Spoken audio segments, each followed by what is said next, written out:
Right breaking చూస్తున్నాం. ఆదిలాబాద్ జిల్లా జైనద్ మండలం తర్నంవాగ్లో నీటి ప్రవాహం భారీగా పెరిగింది.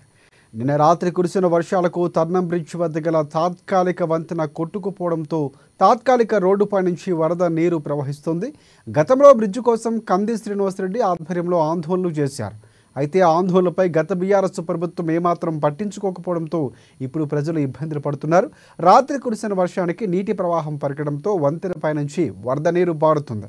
వరద ప్రవాహంతో జైనద్దు భేలతో పాటు మహారాష్ట్ర వైపు వెళ్లే రాకపోకలకు తీవ్ర ఇబ్బందులు నెలకొన్నాయి. బ్రిడ్జ్ నిర్మాణం అప్పట్లోనే చేపడితే ఉంటే ఇప్పుడు ఈ తిప్పలు తప్పేవి కాదా అని ప్రజలు ఆగ్రహం వ్యక్తం చేస్తున్నారు.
రెడ్ బ్రేకింగ్ చూస్తున్నాం. ఆదిలాబాద్ జిల్లా జైనద్ మండలం తర్నంవాగ్లో నీటి ప్రవాహం భారీగా పెరిగింది. నిన్న రాత్రి కురిసిన వర్షాలకు తర్నం బ్రిడ్జ్ వద్ద గల తాత్కాలిక వంతెన కొట్టుకుపోవడంతో తాత్కాలిక రోడ్డు నుంచి వరద నీరు ప్రవహిస్తుంది.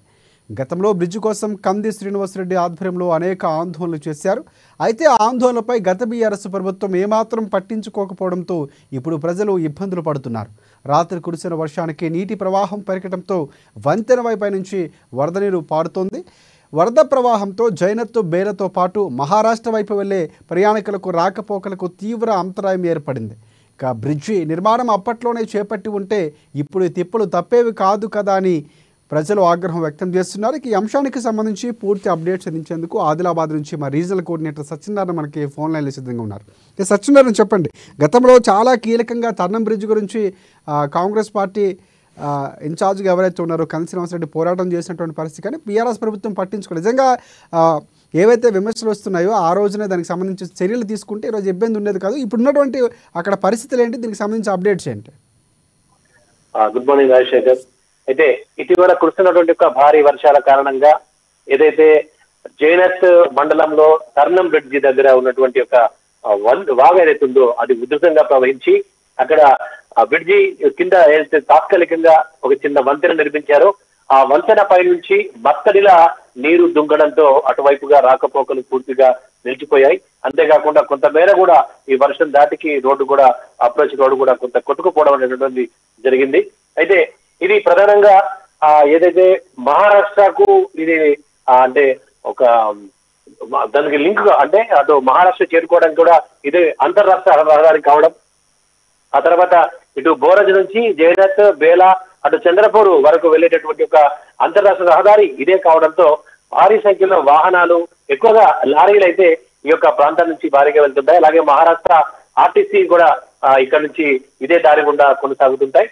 అయితే ఈ వర్షం వల్ల ఈ బ్రిడ్జి ఏదైతే తాత్కాలిక వంతెన ఉందో దానిపై నుంచి నీరు పారడంతో పూర్తిగా రాకపోకలు అయితే నిలిచిపోయాయి ఈ వైపు నుంచి.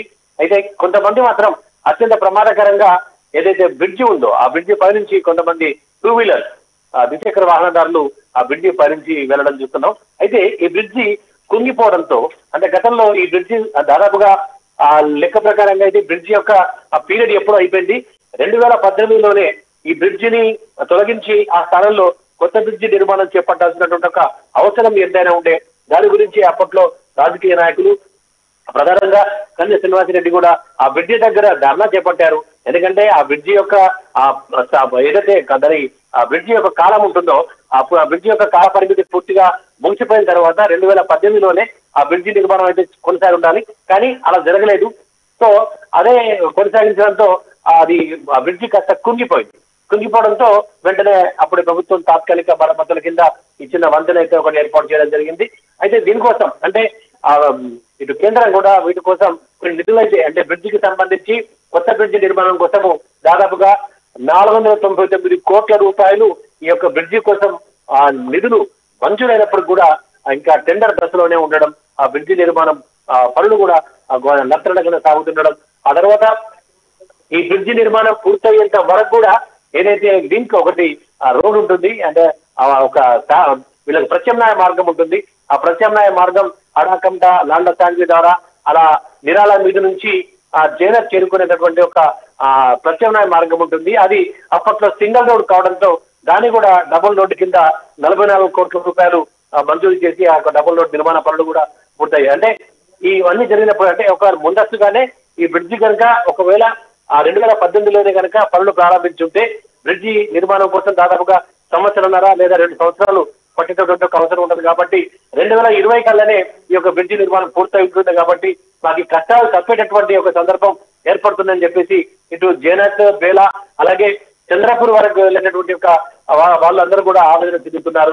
ఎందుకంటే ప్రతి వర్షాకాలం ఈ యొక్క రూట్ లో ఇలాంటి ఇబ్బందులే ఉంటాయి. కాబట్టి ఇప్పటికైనా కూడా ఏదైతే నిధులు మంజూరైనాయో త్వరితగతిన పనులు చేపట్టి యుద్ధ ప్రాతిపదికన ఈ బ్రిడ్జి నిర్మాణం చేపడితే కనుక తమ కష్టాలు తీర్చాయంటూ ఇటు జైనత్, బేలా అలాగే అటు చంద్రపూర్ మహారాష్ట్ర వాసులందరూ కూడా ఈ బ్రిడ్జి నిర్మాణం కోసం అయితే ఎదురు చూస్తున్నటువంటి పరిస్థితి రాజశేఖర్. సత్యనారాయణ, అంటే ఇప్పుడు నీటి ప్రవాహం ఎంతవరకు ఉండే అవకాశం కనిపిస్తుంది, ఆగే అవకాశం ఏమైనా కనిపిస్తుందా? పైనుంచి వస్తున్నట్టు వరద ప్రవాహానికి సంబంధించి ఏమైనా అప్డేట్స్ ఉన్నాయా? అధికారులు ఏమైనా పరిశీలించినటువంటి పరిస్థితి? సో ఎందుకంటే ప్రయాణికులకు రాకపోకలకు ఇబ్బంది కలిగినటువంటి పరిస్థితి, మహారాష్ట్ర కూడా వెళ్ళే ప్రయాణికులు ఉంటారు, ఇబ్బంది పడినటువంటి సందర్భంలో ఏమైనా అధికారులు సందర్శించారా? అయితే సాధారణంగా ఇది రాత్రి కురిసినటువంటి ఒక వర్షం నీటికి పైనుంచి మహారాష్ట్ర నుంచి కూడా కొన్ని ప్రాంతాల నుంచి నీరు ఏదైతే ప్రాజెక్టుల ద్వారా విధిస్తారో ఆ నీరు కూడా వరద ప్రవాహంలో వచ్చేటటువంటి అవకాశం ఉంటుంది. ఇక్కడ ఉన్నటువంటి కొన్ని తాత్కాలిక ప్రాజెక్టులు కూడా ఉన్నాయి. కొన్ని ఇక్కడ ఆదిలాబాద్ ఉన్నటువంటి ఒక ప్రాజెక్టుల నుంచి కూడా కొంత నీరు బయటకు వచ్చేటటువంటి సందర్భంలో ఆ బ్రిడ్జి పై నుంచి మాత్రం ఆ నీరు వచ్చేటటువంటి ఒక సందర్భం ఏర్పడుతుంది. అయితే రాత్రి మాత్రం అర్ధరాత్రి వేళల్లో కురిసినటువంటి ఒక భారీ వర్షం కారణంగానే ఈ యొక్క పైనుంచి నీరు పడుతున్నట్టుగా మనకు సమాచారం అందుతోంది. అయితే ప్రస్తుతం చూస్తే ఇక్కడ వర్షం లేనప్పటికీ కూడా అంటే ఎండ కాస్తోంది ప్రజెంట్ ఇక్కడ. కాకపోతే ఈ ఇదంతా తగ్గడం కోసం దాదాపుగా సాయంత్రం వరకు కూడా ఈ పరిస్థితి కొనసాగే అవకాశం అయితే ఉన్నట్టుగా తెలుస్తోంది. ఇప్పటికే ఆ వైపు నుంచి అంటే దీనికి ప్రత్యామ్నాయ మార్గం ఉండడంతో కొంతమంది ఇదే రూట్ ద్వారా వస్తారనేటటువంటి ఒక సందర్భంలో కొంతమంది రావడం జరుగుతుంది. కానీ అటు దాంతో ఇరువైపులా అయితే వాహనాలు నిలిచిపోయేటువంటి పరిస్థితి అయితే కొంతవరకు ఏర్పడుతుంది. కాకపోతే ఇటు ప్రత్యామ్నాయ మార్గం గుండా కొంత వెసులుబాటు అయితే ఉండే అవకాశం అయితే కనబడుతుంది రాజశేఖర్. రైట్. చివరిగా ఎందుకంటే గతంలో కంది శ్రీనివాసరెడ్డి ఆదిలాబాద్ ఇన్ఛార్జ్గా కాంగ్రెస్ పార్టీకి సంబంధించి ఉన్నారు. అప్పుడు ఆయన దానికి సంబంధించి కాంగ్రెస్ పార్టీ కొంత కార్యకర్తలతో నాయకులతో కొంతమంది పోరాటం చేసినటువంటి పరిస్థితి. ఇప్పుడు దీనికి సంబంధించి పనులు చక్కబెట్టేందుకు త్వరితగతిన పూర్తయ్యేందుకు ఆయన సహకారం ఉంటుంది. ఆ దిశగా ఆయన అడుగులు వేసే అవకాశాలు ఏమైనా కనిపిస్తున్నాయా? ఖచ్చితంగా ఇప్పుడు ఎందుకంటే ఆల్రెడీ కొత్త బ్రిడ్జి కోసం నిధులు మంజూరై ఉన్నాయి కాబట్టి ఇప్పుడు వర్షాకాలం పనులు సాగే అవకాశం ఎంత మాత్రం కూడా ఉండదు. ఆ ఘటనలో పార్లమెంట్ ఎన్నికల సందర్భంగా కూడా కొంత ఈ ఎన్నికల కోడ్తోని కొంత పనులు ఆగిపోయినటువంటి సందర్భము. ఆ తర్వాత వర్షాకాలము, ఇక వర్షాకాలం దాటిపోయిన తర్వాతనే ఆ పనులు కొనసాగేటటువంటి అవకాశం అయితే ఉంటుంది. ఓవరాల్ గా చూస్తే ఇంకో సంవత్సరంన్నర వరకు మాత్రం అంటే ఈ వర్షాకాలం ఎత్తిపోయి మళ్ళీ వర్షాకాలం వరకన్నా బ్రిడ్జి నిర్మాణం పూర్తయితే బాగుండనేటువంటి ఒక ఆలోచన ఇటు జైనత్, బేలా మండల వాసుల్లో ఉంది. అదేవిధంగా దానికోసం కూడా కృషి చేసేటటువంటి ఒక సందర్భం కూడా స్థానిక నాయకులు కంది శ్రీనివాసరెడ్డి అయితే కనబడుతుంది రాజశేఖర్. Thanks for updates.